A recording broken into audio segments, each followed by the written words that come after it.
こんにちは、斉藤直樹です。今日も気まぐれ添削やっていきたいと思います。今日の作品はこちら。すごくね、雰囲気があるイラストですよね。今回は国際アートデザイン大学校の生徒さんの作品で、つくれいさんの作品です。タイトルは古き良き時代。背景の書き込みやキャラクター、ライティング等に気を使って自分なりにやりたいことはやれたと思うのですが、どうしてもプロの方々が描くイラストにある魅力のような何か足りないような気がしています。それが構図なのか色使いなのか、はたまた別のものなのかが分からずつまずいています。もっとぐっと人の目を引きつけるようなイラストに仕上げるにはどうすればいいのか教えていただけると幸いです。はい、ということでつくれいさんご応募ありがとうございます。とてもねゆっくりしたような時間を感じて、のんびりと佇む空気感がとても心地いい作品だと思いました。あとはね背景もちゃんと描こうっていう意気込みに溢れていて、そこもいいですよね。はい、素晴らしいです。ただねつくれいさんは何かこの作品には魅力が足りないように思えるわけですね。でもそれが何の原因なのかがわからないと。はい、よくわかりました。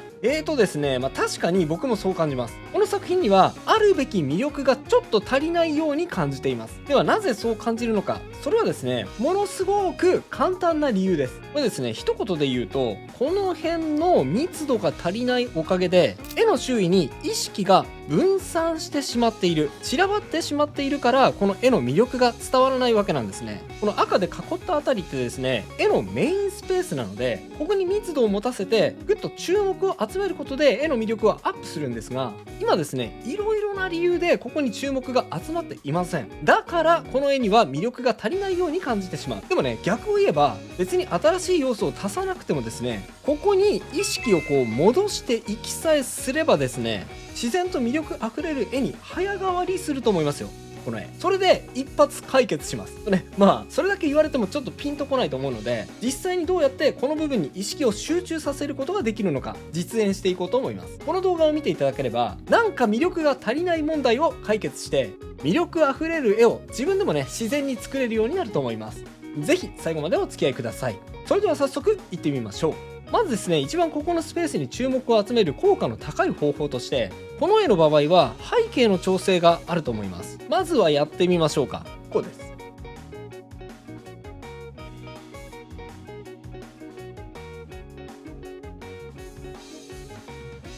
はい、山並みをですね少し下に下げて、空を少し青く調整しました。なぜこうするのかというとですね、このキャラの顔に注目を集めるためです。原作前はですね山並みよりも下に顔があったので、この地面の色とちょっと同化してしまってですね、顔の印象が少し埋もれてしまっていました。せっかく目立たせたい顔をこのスペースに置いたのにですね、背景のせいで逆に目立たないようにしてしまっていたわけですね。それと空の上の方に青くグラデーションをかけることによって画面のね引き締め効果が増します。これによってですねより中央に意識を集めやすくなるわけです。はい、ただですね雲がちょっと隠れてしまいました。この潰れてしまった雲を補完していきますね。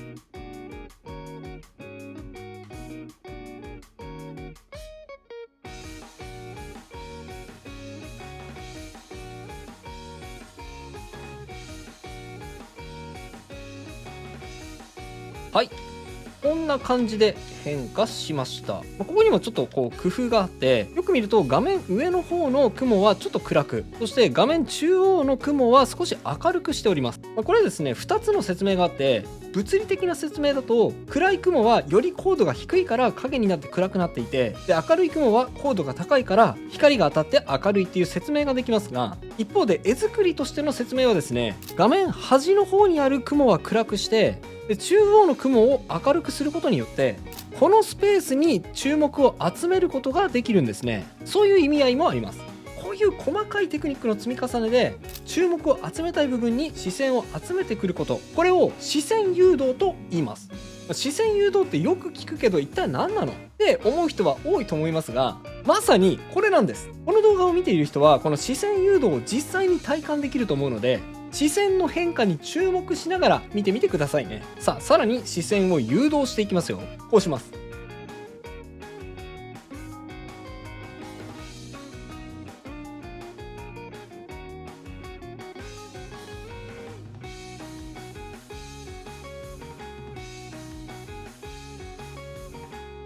はい、こんな感じです。さっきですね、僕は密度が足りないから視線がいまいち真ん中に集まらずに脇の方に分散しちゃってるんだと言いましたが、っていうことはこの真ん中のスペースに密度を追加すればいいわけです。なので単純に密度を足しちゃいましょう。木や田んぼのあぜ道などを追加することでこの部分にも密度を持たせることができます。あとはこの黄色とか赤とかちょっとだけ色を追加してあげてもいいですね。手前にはね紅葉したもみじがあるので奥の風景にも広葉樹があってもいいと思います。ほらこうやって密度を追加するだけでなんか真ん中の方に視線が集まってきたのがわかるでしょ。さあさらに背景の下の部分もちょっとだけ調整します。ここはこうかな。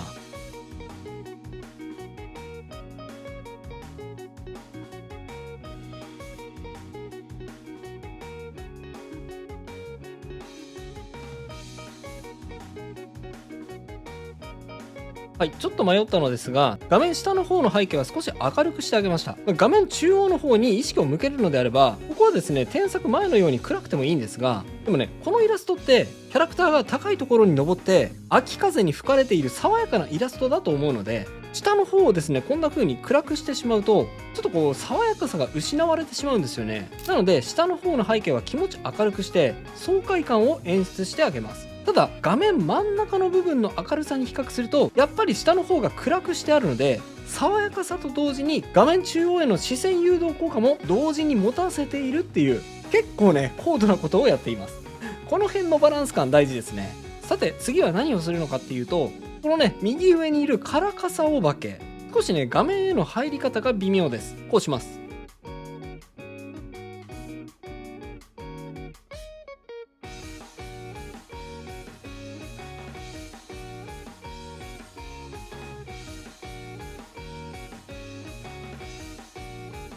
はい、少し傘の位置を下げました。この傘はこのキャラクターが指している傘だと思うのですが、添削前だとこうかなり高さがあるように感じてしまうのと、あとは視線誘導の観点からもちょっとこの傘顔がついちゃっているので、そういうねこう顔がついているものが脇の方に寄りすぎてしまうと意識が端に端に持ってかれてしまうっていうのがあるからですね。はい、さらに陰影を追加してここにコントラストをつけることでも中央に視線を持ってくることができると思います。こうです。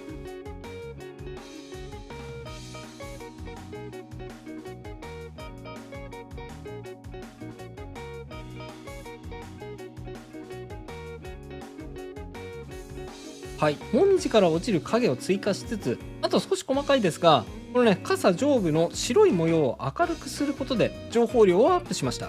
情報量アップって聞くと密度を高めることだけをイメージしてしまうかもしれませんが、実はこのようにですねコントラストだけ上げることでも情報量をアップしたように感じさせることができます。これね大事なので覚えておいてください。後でもう一度出てきますよ。さてまだちょっと傘の印象が薄いので線で要所要所強調していきましょうか。やってみます。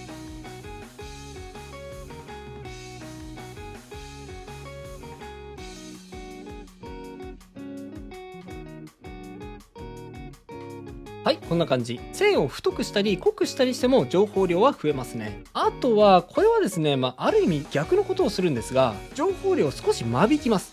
こうです。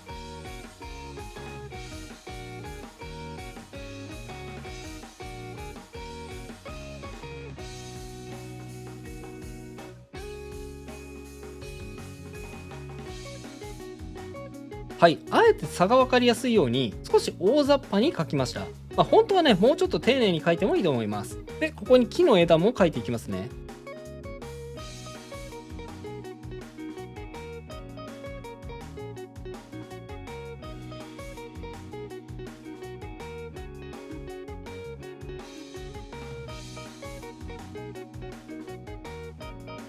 はい、こんな感じです。でもみじの葉っぱなんですが、添削前はですねすごく細かく書かれていました。ただですねここおそらく素材を使って書いていると思うんですが、はい、よく見るとねこう素材が使われてますよね。ただですねこれそれゆえにここだけ極端に密度が高いんですよね。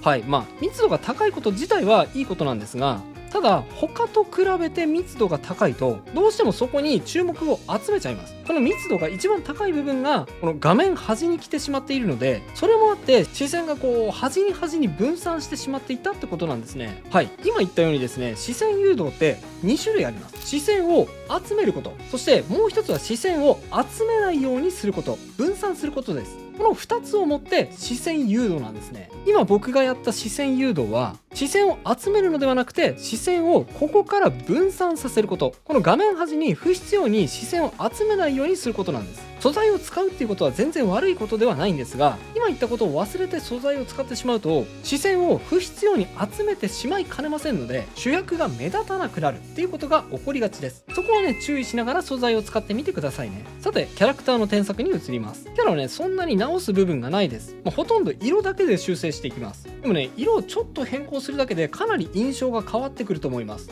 楽しみにしていてください。まずはこうかな。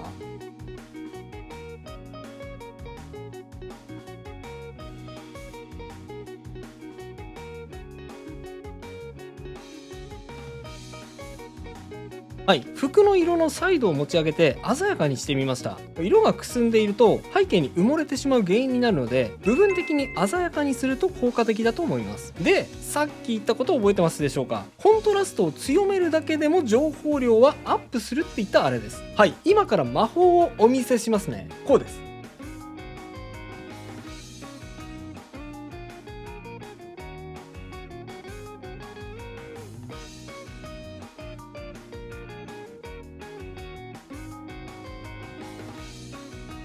はい、どうでしょう。僕はですね、別に新たに模様を追加したわけじゃありません。ただ元々あった模様を少し鮮やかな色に変更しただけです。なのにほら、かなり変化がありますよね。めっちゃ密度感がアップした感じがするでしょう。もちろんですね、この場所は位置的に一番目立たせたい赤枠の中ではありませんから、コントラストをつけすぎてしまうと逆に目立ちすぎてしまうことがあります。そうなってはいけませんから、ここよりは目立たないように注意する必要があるんですが、やはりメインのキャラクターの衣装なので、そうは言っても少し目立たせてあげた方が花があると思います。はい、そういうね、バランス感を持って調整していきましょう。さらに最後、服の部分の光と影の具合を調整していきます。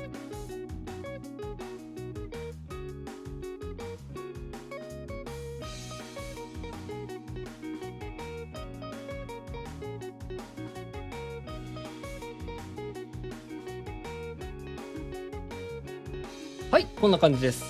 あとはですね、やっぱり顔ですね。顔の色が少しくすんでしまっているので、そこに目が行きにくいっていうことはどうしてもあると思います。顔の明るさ持ち上げてみましょうか。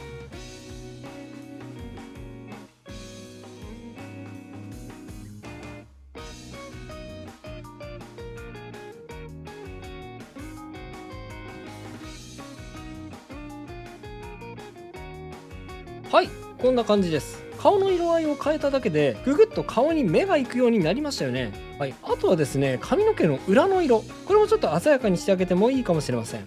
やってみます。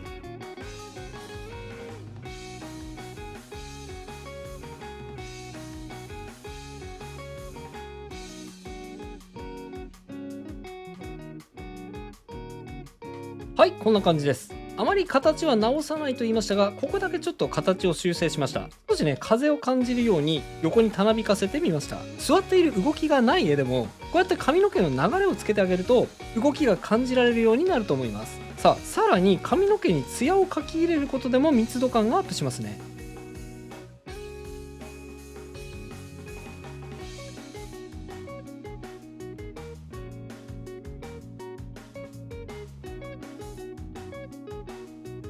はい、こんな感じです。そしてさっきカラカサお化けの時も言いました。線を強調することでも密度感をアップできます。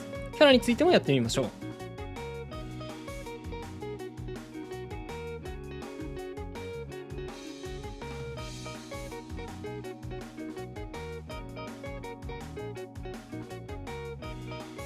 はい、こんな感じです。そしてですね、ちょっとこれは加減が必要なんですが、少しだけ光の回り込みを追加してあげてもエモい仕上がりになるかもしれません。こうです。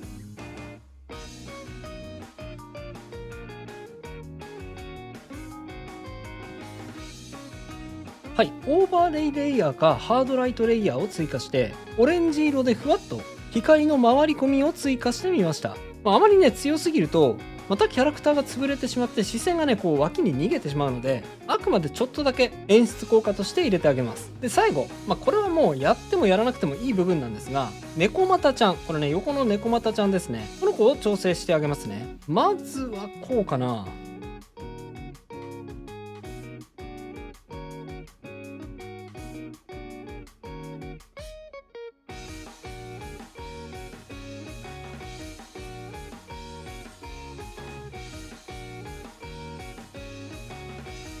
はい、これはやんなくてもよかったかな。少しね顔を小さくしてあげました。ただねこれは設定上そういうキャラなんだとしたら変える必要はありません。ちょっとパッと見ですね顔が大きくてあんまり猫っぽくないかなと思ったので変えただけです。でもこの場合はですねこっちの方がちょっとキャラっぽかったかもしれませんね。あとはですねどっちかっていうとこっちなんですが、これも密度高すぎ問題が関係していますが、僕の好みとしてはこうしたいですね。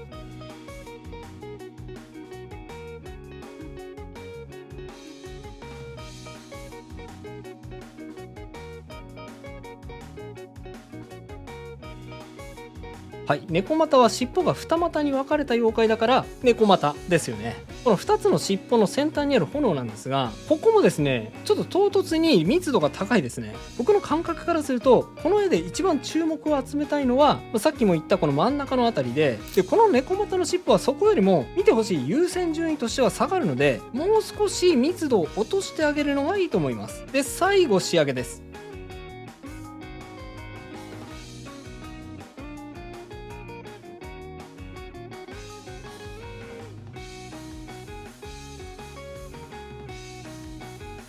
はい、このように落ち葉を少し追加してあげても視線誘導を助けることができます。見てほしい部分に印象的な落ち葉を追加して、逆にそこまで注目を集めたくない場所のもみじはぼやかしてあげる。こうすることで注目を真ん中にさらに集めて視線の分散を避けられると思います。今回の添削は以上となります。並べて比較してみましょう。はい、右がビフォー、左がアフターです。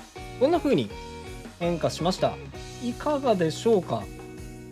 どうでしょう。ほとんど書き直し、形の修正はしていないんですが、パッと見た時にね、って魅力が高まったのがお分かりいただけると思います。はい、このようにですね何も斬新なアイデアだったり大胆な書き換えを行わなくても絵の魅力って一気に高めることはできます。なぜ絵の魅力が足りなく感じるのか、それは今回のイラストのように視線が脇に脇に分散してしまっているからです。ぜひ今回の添削を参考にしてご自分のイラストの魅力を高めてみてくださいね。それと今回は視線誘導についてのお話でしたが、ちょっと一例だけだとよくわかんないよ、もうちょっと具体的な例さらに見たいという人も多いと思います。そんな時にはこちらの動画気まぐれ添削149をご覧ください。視線誘導の方法の多面的な理解が深まってより自分のイラストに応用しやすくなると思います。興味がある方はこちらも合わせてチェックしてみてくださいね。それでは最後にあのコーナー、気まぐれあっち向いてほいのコーナーです。僕にあっち向いてほいを仕掛けてみてくださいね。いきますよ。準備はいいですか。気まぐれ気まぐれあっち向いてほい。それではまた次回の動画でお会いしましょう。バイバイ。